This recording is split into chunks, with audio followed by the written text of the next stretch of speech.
Nice to meet you. My name is Miss Anna and I hope that you still remember me. Okay? And today I'm going to read you a story. This story is about two animals. Before we listen to the story, I want you to guess what animals they are. Okay? I will give you 3 clues, okay, to guess the animals. Clue number 1.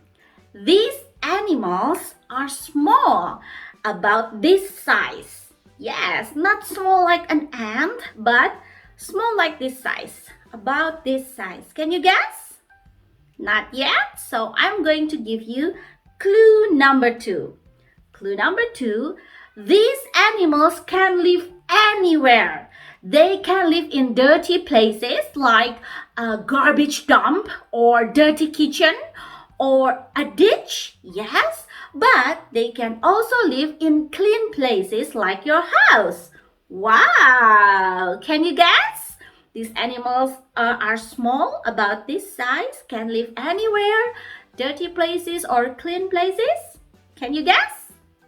Not yet? Okay, I will give you the last clue. Clue number 3. These animals can eat anything. They can eat meat or vegetables or fruits or seeds or snacks, bread, candies, anything. But in the storybooks, it is said that these animals like eating cheese the most. Wow! Can you guess now? I will give you the clue again. These animals are small, about this size. These animals can live anywhere, dirty places or clean places. And these animals can eat anything, but especially they like eating cheese. Can you guess? Yes, it's a mouse. So today's story is about 2 mice.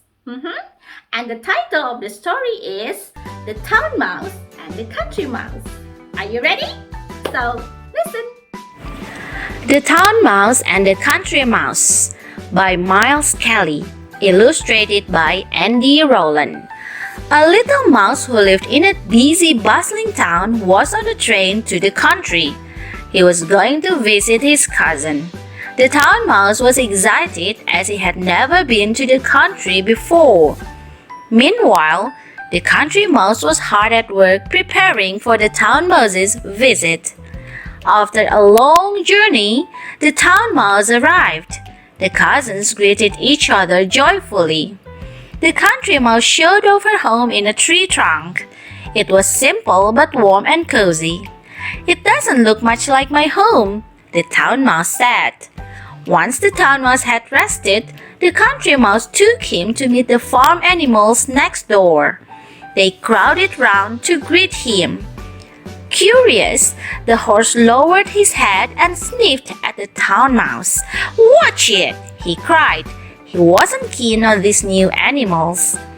That evening, the country mouse served a dinner of bread and cheese. It was not at all like the fancy meals the town mouse was used to. All night, the town mouse tossed and turned in his bed of leaves. He was used to sleeping in a much softer bed. "How do you put up with this?" the town mouse asked in the morning. "Your food is plain and you sleep on leaves. Come to the town with me and I'll show you how to live." The country mouse was eager to see the town, so she agreed. The town mouse lived in a grand house in the middle of town. The country mouse was amazed. Inside, the town mouse proudly showed off his home. It was very comfortable. The town mouse began a tour of the house. In the kitchen, they spotted a cat prowling around. "Hide!" the town mouse whispered. "Shh!" They scurried under a cup. Here they waited, hardly daring to breathe. At last, the cat stalked away. "That was close!" exclaimed the country mouse, trembling. Next, they crept into the living room. There were people there, watching a bright glowing screen. The country mouse gazed at it. She had never seen anything like it. In the playroom, there were all kinds of toys. The country mouse knocked over a tower of building blocks which came tumbling down. Then they went to the dining room. On the table, they found a delicious-looking feast. There were sandwiches and pies, cakes and biscuits, everything that was good to eat. The mice helped themselves. "I've never had food like this before," mumbled the country mouse. The town mouse laughed. "This is how you could eat all the time," he replied. Suddenly, the mice heard growling and scratching at the door. 2 dogs burst in, sniffing the air. The dogs began to bark, jumping up at the table. The mice scampered away in fear. Enough was enough. The country mouse said goodbye and left the town at once.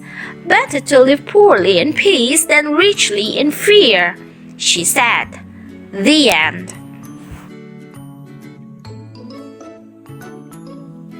So after listening to the story, what do you get from the story?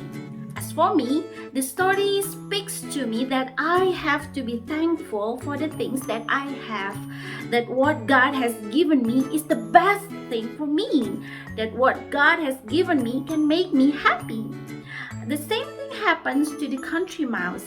The country mouse lives in the country, of course, and the country mouse's house is very small, very simple, and he also has very simple bed, just bed of leaves.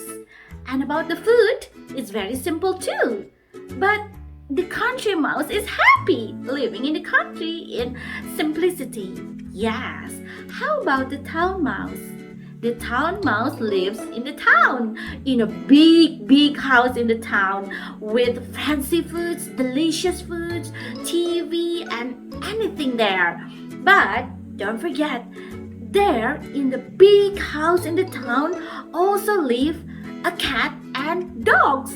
Ooh, it's frightening, yeah. But look, the town mouse is happy living in a big house in the town. Yes, but when the country mouse and the town mouse try to switch places, it doesn't work well. They are not happy. So they have to go back to their own places. At that time, they feel happy again. Yes, so this story just reminds me that I have to be thankful for the things that I have. That's all. Goodbye.